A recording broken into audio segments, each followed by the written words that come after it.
Now I can do it. Thank you. All right, let me pull it up.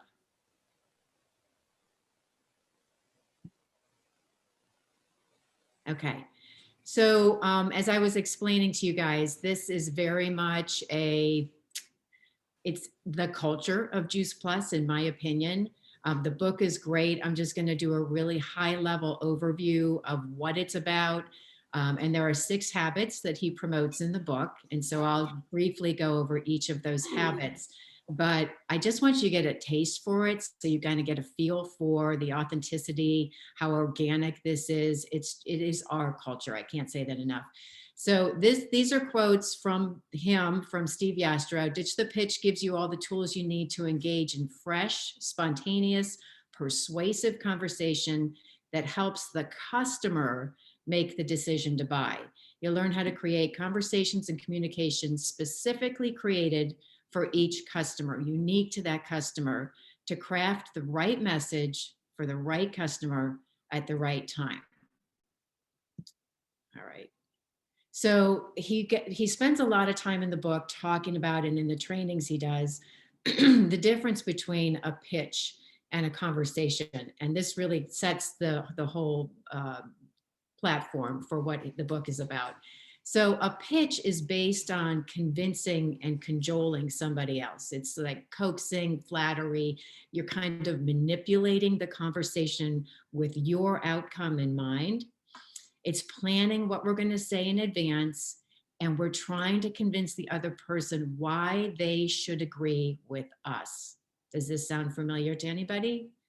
Right? We go into a conversation about Juice Plus thinking, okay, I got to convince them why they should agree with me. Right. And we're trying to tell them what they want, as opposed to themselves telling themselves, just saying to myself, this is what I want. No one likes being on the receiving end of a sales pitch. We can detect it in 30 seconds. And like, if you just think about, okay, so I've been doing a lot of reaching out on social media, trying to make 2 new connections a day. I have tons of connections, and I'll reach out and I'll just put a message out to somebody and say, hey, I love getting to know my Facebook friends. How do we know each other? I can see we have so-and-so in contact. And I had one woman do that with me, and she was from Australia, and we were connecting, and I was like, this is so awesome. I'm just getting to know her as a person. Then boom, she just laid the pitch down, and she was with oh, I forget the name of the company. I think I blocked it out of the mind. The one with the collagen that we're all hearing about, that one. And I, Adair. Is it oh Adair? my gosh, that pitch came out so fast, and I was like, block. So nobody likes to be on the receiving end of that. When we're in a pitch, we're in a presentation. It's a one-way conversation. We are pitching to them, and nobody likes to be at the end of a monologue. The other person just is not feeling heard when it's a pitch. And we're making, this is the big difference, we're making it about our story instead of their story. And this was a big topic of conversation when we were going through the training. We kept bringing it up, and Steve Yastrow, the author, and Steve Shapiro kept asking us, so, what is your feedback? What's your feedback? And we said, well, we've all been trained to pitch our story, that is about our story. So he helped us to see how to bring that in. Persuasive conversation on the other side it relies on an improvised, fluid, made in the moment conversation like we have with everybody else in our lives. It's very true to who we are and what we do. You adapt what you say to the specific things that you learn in the conversation, which this all sounds so simple, but when we're talking to somebody about Juice Plus, we seem to move away from this. It's based on relationship building conversations, and they're telling us what they want versus us telling them what they should want. It's improvisational, it's authentic, and it's a very organic flow. And it's conversational, it's not presentational. It's back and forth between the two of you. And the other person ends up really feeling heard, and that's what we want them to feel. And it's about their story, not so much your story. And I'll talk about how to bring your story in. So a big part of this is improvising, and he brings this up a lot. He says, you're already an awesome improviser. We do it all the time, all day, every day. And it's simply the art of not knowing what you're going to do or say next and being completely okay with that, like we do in every other conversation. You want to ask a lot of questions, keep the conversation flowing, and be really curious in the process. In what everyday situations do you guys think you naturally improvise when you think about it?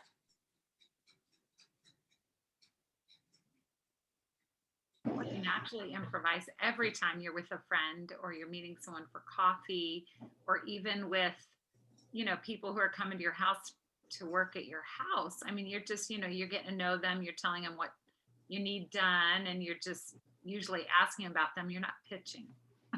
Right. It's such a natural thing, right? Yeah. Yeah, so it's just taking it to what we do in the rest of our lives and making and bringing that into what we're doing with Juice Plus. Here's why pitches don't work. Your customer doesn't really care about your story.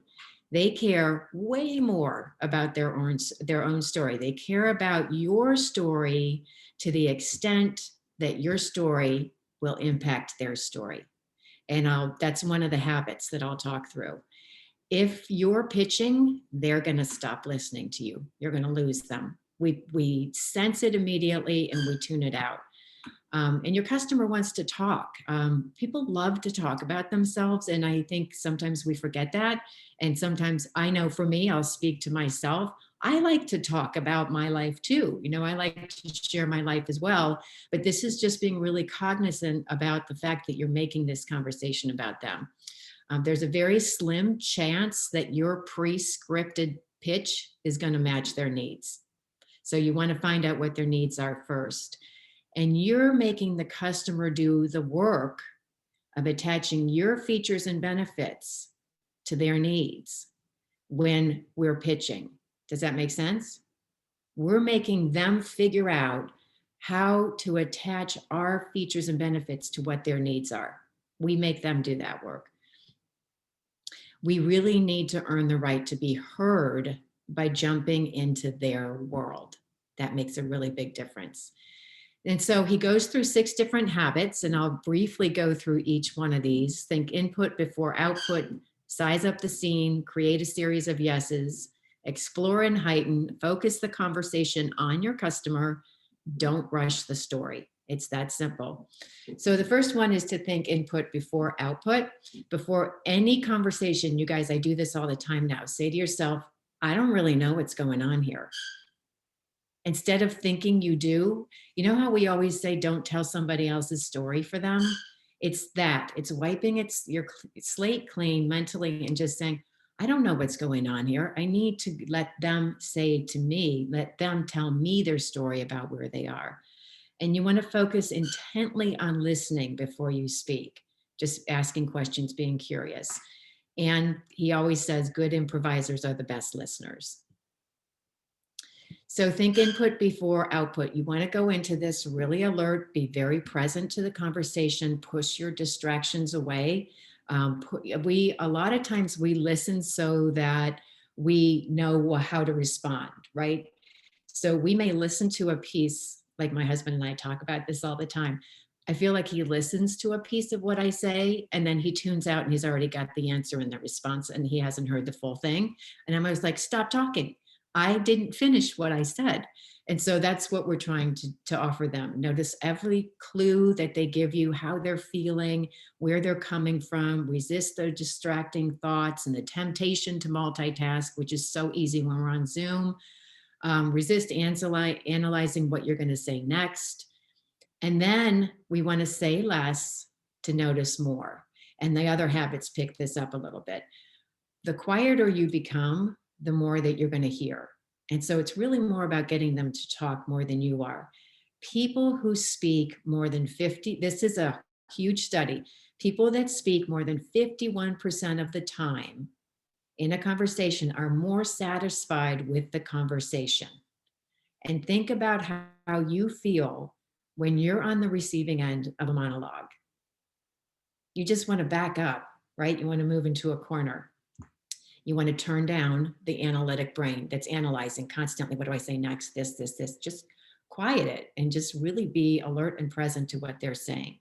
And you don't want to overanalyze things because you're so wrapped up in your own thoughts, because then you don't hear anything. Any questions about this particular habit?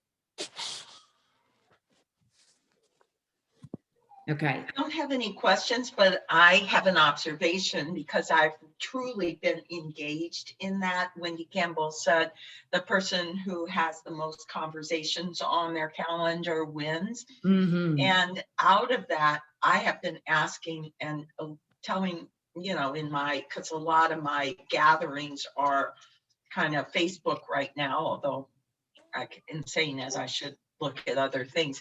But I've been asking for the meeting, and it's really been me practicing, because I notice I have habits of jumping in.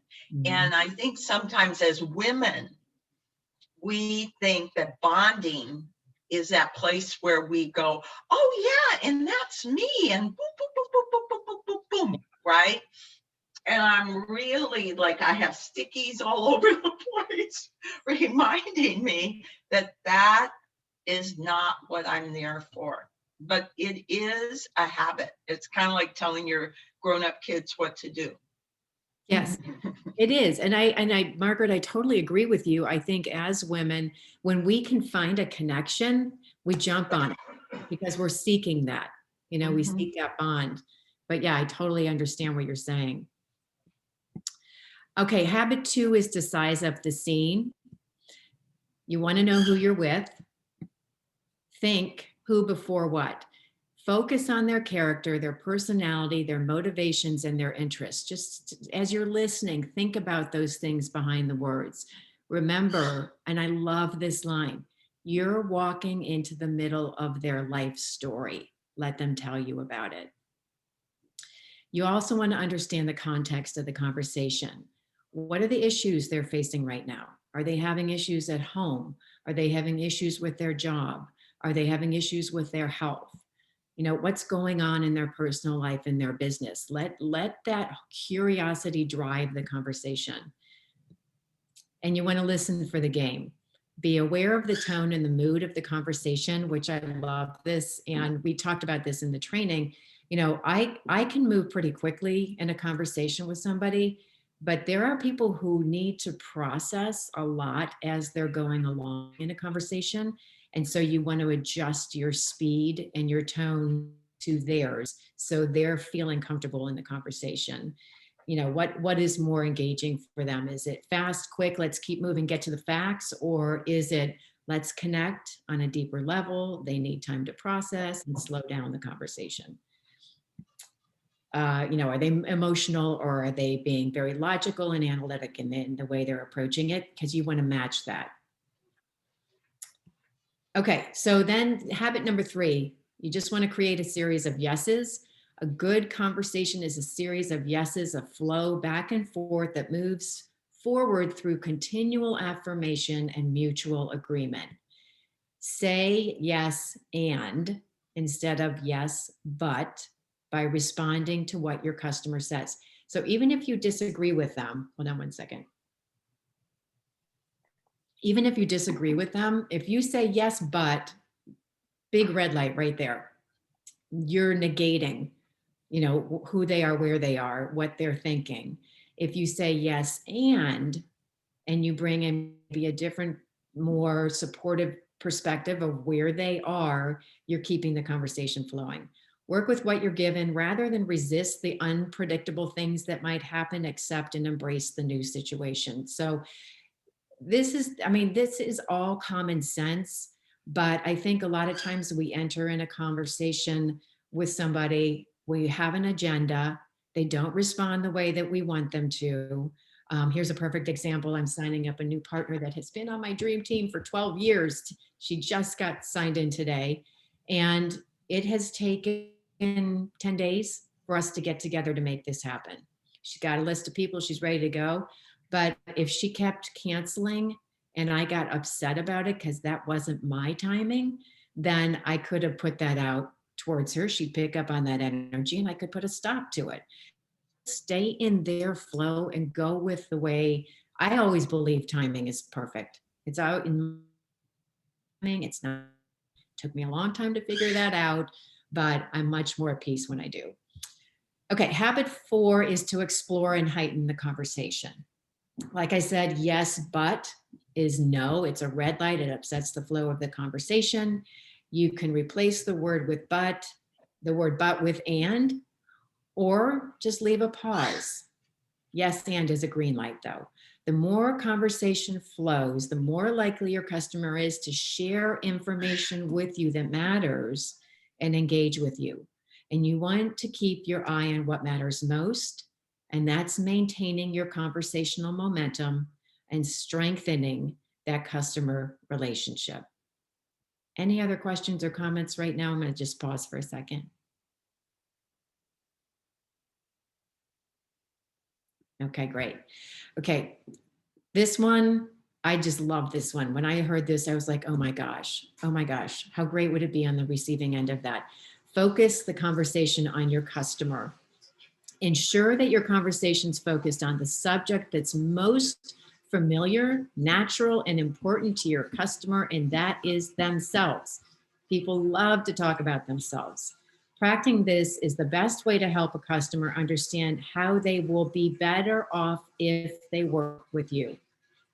Okay, so you spending time talking all about them is going to help them to understand how working with you is going to help them be in a better place. You want to make 95% of the conversation about your customers. This is hard. I mean, I'm just going to say it as a woman, it is hard to do that. It doesn't mean that they're talking 95% of the time. You want them to be talking at more than half the time. But even if you're talking, you're making the conversation about them. Okay, so their story, 95%, your story, 5%. That's a hard thing to do, I think, for women. And then obey the 1 paragraph rule. This was another great one that really stuck with me.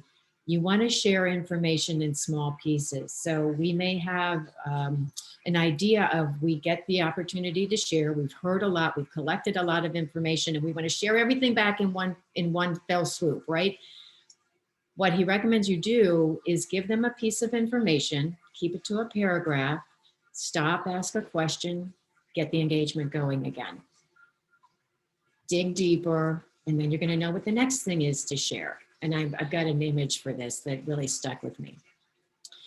Then you want to start weaving your stories together. You've heard their story, right? You've spent a good amount of time focusing on them, you're listening, you're not distracted, and you want to take a thread of your own story that can specifically address your customer's issue and weave it into the conversation. So if I'm talking to somebody and they're sharing with me, they hate their corporate experience, they work all the time, they don't get to see their kids, they wish they had more time freedom, I will bring in a piece of my business story of, I understand that. I did that for 25 years and I found a way to walk away from that and then stop talking. You know, would you be interested in hearing more about that? What that can look like? Stop talking. Let them give you feedback in the process. Does that make sense? Okay. Okay, habit 6. I think this is one of my favorite ones because I've done this so many times and I see team members doing it. Don't rush the story. Don't load the slingshot. If you fire off too much information for your customer to absorb, they're going to get overwhelmed. They're going to stop paying attention and they're going to totally disengage. So think about how fast your customer's accepting information. And remember that what you don't say is just as important as what you do say. So I created this image for my team. And this is the thing that really stuck with them, is that if you think about a slingshot, you know, we've got all these little pebbles that we have in our pocket, how Juice Plus is made, healthy starts for families, the ingredients, how the juice, you know, the research results, your story, someone else's story, medical professionals who recommend Juice Plus, hundreds of videos, events, three-way calls. We have all these little pebbles in our pocket. And a lot of times what we have a tendency to do is we put them all in the slingshot, we pull it back and we let it go and we see what sticks. And that doesn't work. It overwhelms people. So pick out one thing. Maybe they said something where the next paragraph coming from you is the ingredients that are in Juice Plus. And then ask them a question and then find out what other little pebble do you pull out. This one really spoke to me because I know in the past I have put people in a corner because I've said way too much. So I love this one. So that's basically, that's just an overview of it. It's by no means everything you receive through the training. But I'd love to hear your feedback, your thoughts about it. Callie, I know you've gone through one session. Susan, or you've gone through, is that right? No, it was Jill. Jill went through a session. I mean, is it in alignment with what you guys are getting from your sessions?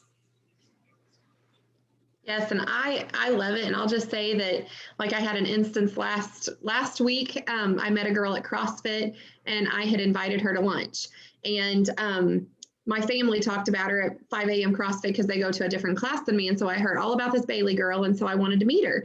And so then I guess other people at CrossFit had said, oh, Jill's going to try to get you on her Juice Plus team, or, you know, like they had given her a preconceived notion of what our lunch date was going to be about. And so whenever I came into the lunch date, she was so nervous. And I said, she said to me, I'm so nervous about meeting you. And I said, girl, why? Like, we're just going to talk. I just want to get to know you. And just totally ditched the pitch and just made it all about her and getting to know her. And after I just even said that, I just want to get to know you.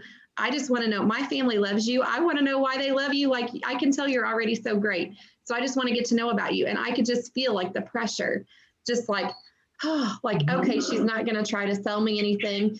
But then as she talked about Juice Plus. She brought it up. And, you know, then we did get to have the conversation, you know, so it just naturally flowed and it felt so much better than trying a pitch. It's so natural. It's what we should all be doing all the time. Say it again. Say it again. We missed it. Thanks. There you go. We didn't hear what you said. I didn't hear what you said. Oh, I said that's such a perfect example of not having an agenda and just getting to know somebody. And I'm finding that too, Jill, where people are bringing it up now. It just becomes a part of the conversation naturally. So I think Callie, did you want to say something? Or somebody did. I just wanted to say, can you hear me? Yeah, I'm off mute. I think your presentation was amazing. I mean, I've just heard stuff about it. I haven't been through it myself, but from what I've heard, that seemed pretty awesome. A pretty awesome description. So I'm grateful we have that on here to go back and listen to. I think part of this is interesting because there's different personalities. And I'm interested to think more about how the personalities flow in and out of what you said. Because I know I've gotten people on my team. I'm very relational. I'm very much that way naturally. So my tendency is just to talk too much, but not really to slam them with Juice Plus, just to talk too much because I like to relate. But there's people on my team that don't have my personality. And this is as helpful for them as it is for anybody, for all of us. But I think it's interesting to think about the personalities. I don't know if they've talked about that. How do personalities go in and out of what information you're sharing? Because I think some of it is natural for some personalities and some of it's more natural for others. So understanding that. Yeah, it's a great point. And you've got people that just, you know, who they want the connection and they want the emotional bond and they're not going to trust you until they have that. And then you have people who are like, yeah, just give me the facts. You know, just, and so you meet them on that level. That's the part about size up the situation. Figure out who this person is. How do they operate? What is the way to connect with, and you adjust your conversational style to theirs. Yeah, and then I think it works the same way for distributors, and that's what I'm thinking through as well. Because I have a Oh, sure. distributor who's a teacher. So she really struggles with getting team members. And the thought that's been coming through my mind lately, and then this really just kind of reemphasized that, is when you're in conversation with her, she comes across as a teacher. Because that's her thing, you know. So she's always teaching, right? And sometimes it feels a little teachy. I don't know how to say it, as opposed to relationship oriented. So that's an interesting thing for her to understand. And I've been kind of struggling with, how can I help her with this? What's the best way for me to? Yeah. Because she's still relational. It's not a problem with being outgoing or whatever. It's the manner with which she approaches the way she relates. So when we think about it from that, I think if we think about it from that, how are we approaching how we relate?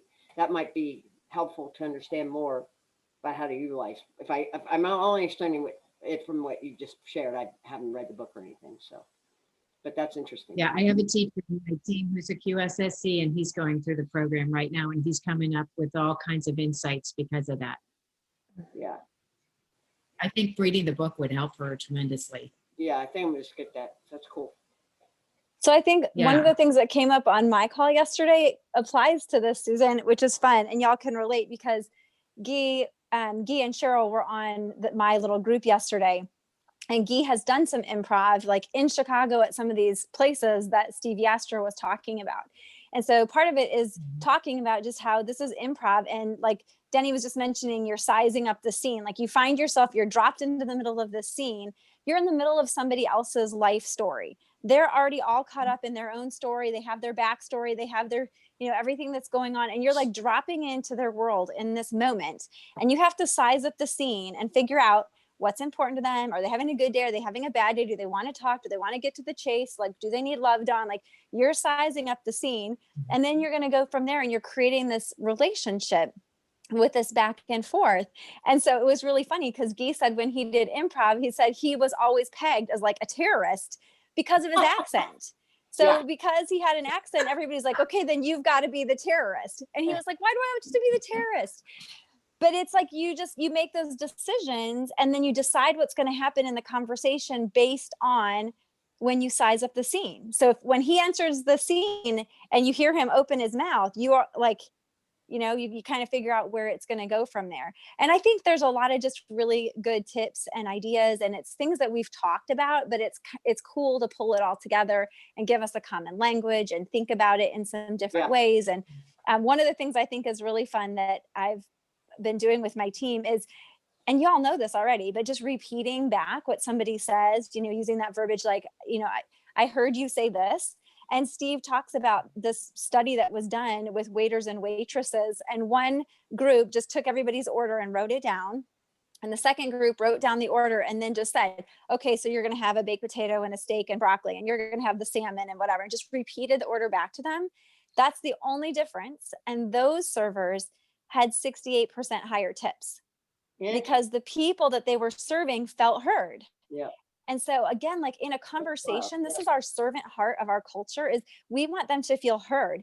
And they're going to think the conversation is good if they're doing 50% or more of the talking. So Susan, this goes back to you again, like we can't talk too much. They need to be doing most of the talking, or they won't feel like it was a good conversation or that it was about them. So it's really us becoming like master story crafters, and us becoming masters at using these conversations to create something amazing and beautiful in this relationship, and to get them to the next steps. And that's our success, our path to success. And Deni, I thought you did a great job of summarizing all the material in a short amount of time. Way to go. Oh, thank you, Callie. That was such a great summary.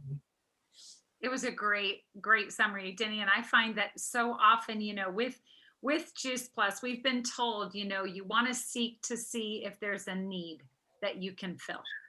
And I think one of the issues a lot of our team members have, and I do as well, is that when you are in a conversation, you want to fix the problem.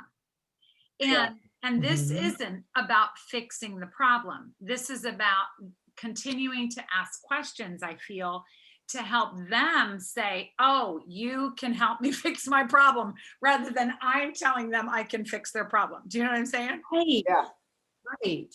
that's very good. Good point. Well, I put something in there about teacher by DNA in the chat. Oh, And I think a place to come from, because you use the word context in there, which is one of my favorite words, is that we are, by moms, by wives, by women, we want to fix things. We want to get our kids educated. We want to get this. It's such a habit. And I notice in my own brain, I'm like, get to the chase, right? Like, come on. Well, what do you really want? And then the other thing is balance this. We've been told to tell our story, right? And Right. so what I find a lot of times is people will say, what do you do? Because I always start the conversation like, okay, tell me about you. Because I've shifted to, hey, I'm interviewing you. If I don't like you, I put a lot of work into my people, and I'm not going to do it if I don't like you. If it's not there.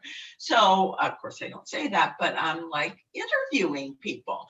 And so what I'll notice is that when people ask me, well, what do you do? It is like being at the top of a water slide. I just step onto the slide and there I go. So I gotta like shift that place. Yeah, in our group, we really talked a lot about, instead of sharing just your story, that you're weaving your story into their needs, instead of just sharing your story like we've been taught a lot. So if you guys have been around, I know I've been around for 13 years and we were taught from our beginning, I heard about Juice Plus it made sense to me because, since I've been taking it that's how I learned my story at the beginning. And so instead of doing that, we're just weaving parts of our story naturally into the conversation and keeping it about them. Yep. And maybe and then the other issue that I have is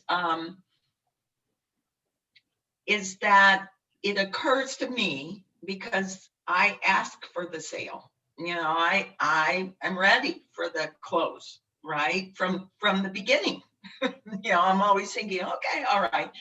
But I have people who stay in the dating process for years. And they don't want to get anybody in front of me because I'm going to ask for the sale and they don't want to upset anybody, right? So my tactic currently is just go talk to somebody that you can hear, I'll mention this too, that in ours, he talked about one of the last pieces on this is don't rush the story. Habit number 6 is don't rush the story.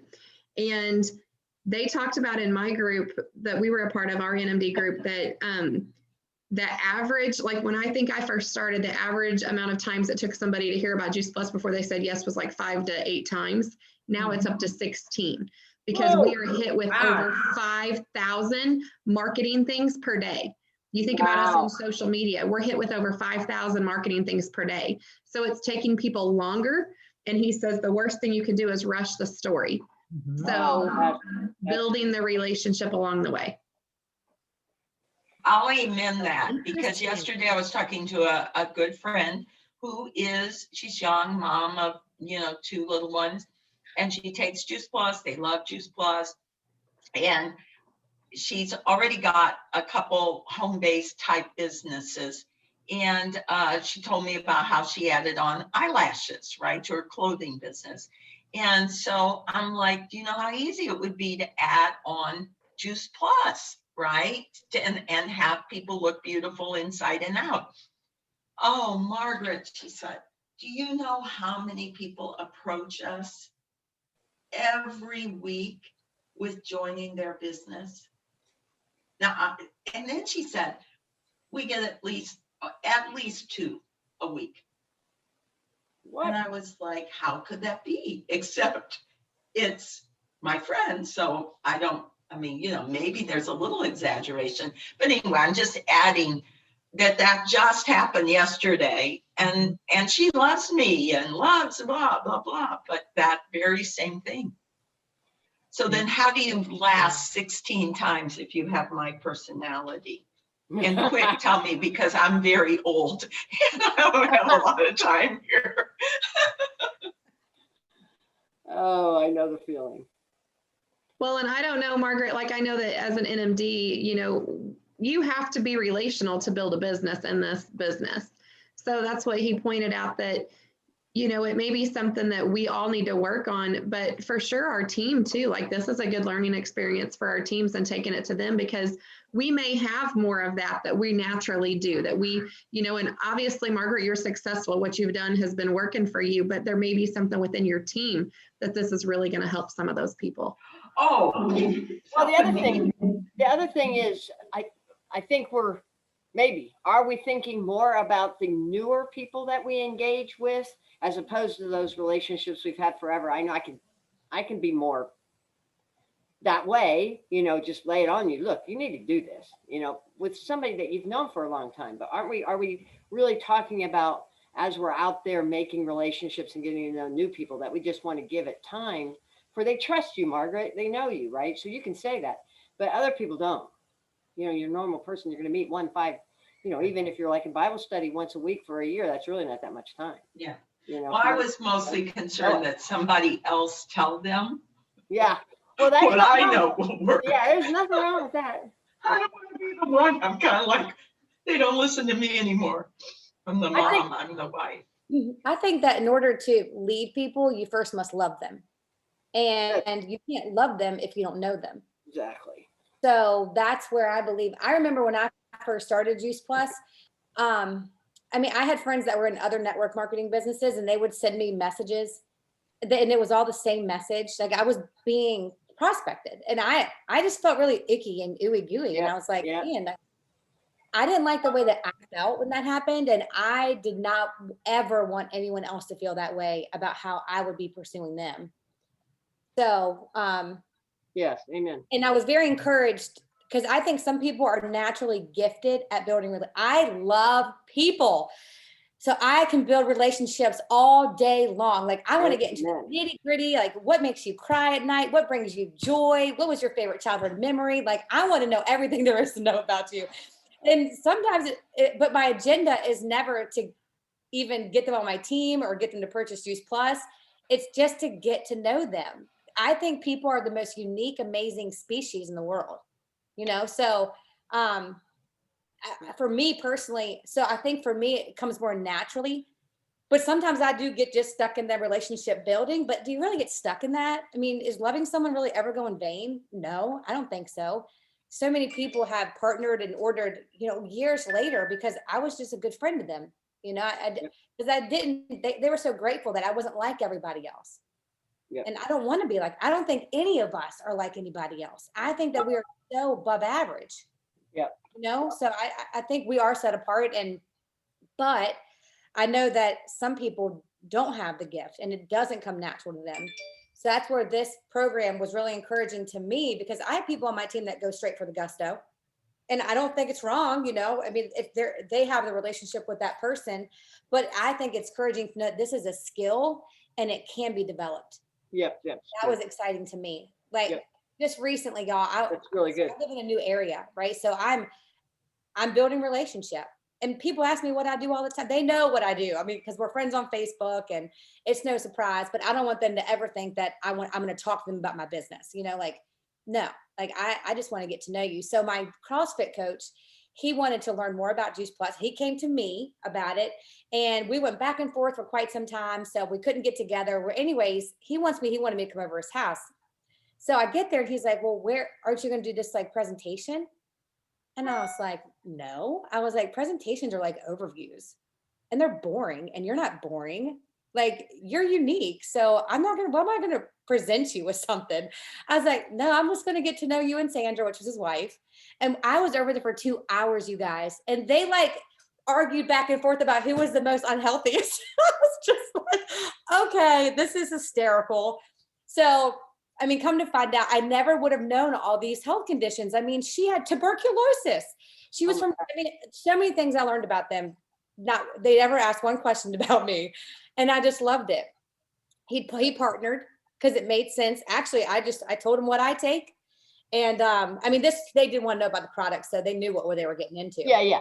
And he's like, well, you know, can I get a discount? And I was like, well, sure. Yeah, you can partner. And he definitely was not like into wanting to do the business. No. And I was like, yeah, you're going to get 10% back on your product. And he ordered like $500 worth of product. So it was just funny that that's what he expected, was like this presentation. I was like, no, dude, I'm not, that is not even who I am. Like, I'm not scripted. And we just had the most beautiful conversation. And I wasn't thinking about how am I going to respond to this. It was like, no, I should just sit there, like walk around the pool, get to know their dog, see why they move, like just get to know them. So I thought that was interesting, because I believe that in this world right now, people are being inundated with scripts and pitches, and I just don't think the Juice Plus company has ever, you know, we just don't have those mannerisms. I've never felt that way, which is why I fell in love with our company and our team and our organization. Yeah, that was great. That was great that you said that. I think where, for me, I have to separate out is I love people so much, I can't stand for them not to understand it. Yeah. And so, There you go. you know, I see somebody and it's like, so I just have to hold back because, you know, but I think they get that too, because I've not really had super issues with that, but I totally get what you're saying, Ashley. That's beautiful what you did. And I think that people will feel that love throughout the relationship building. You know, like you said, Susan, there's people you've known your whole life that you can say those things to. And then there's people who you're newly knowing. I just met a bunch of people from TikTok in Kansas City, first time I've ever met them, and went there. And my only goal was to get to know them. And the girl that I spent the most time with, by the end of it, she said to me, thank you for not trying to get me on your Juice Plus team. And I just giggled, and I said, why do you say that? And she goes, I don't know. You know, most people, you just think whenever they're coming that they're coming to try to sell you on something. And I was like, no, I really wanted to get to know you. And so now she trusts me. We have that trust now. And I've earned the right to share with her eventually, you know, because we are truly getting to know each other. Yeah. Well, let's face it, we're women.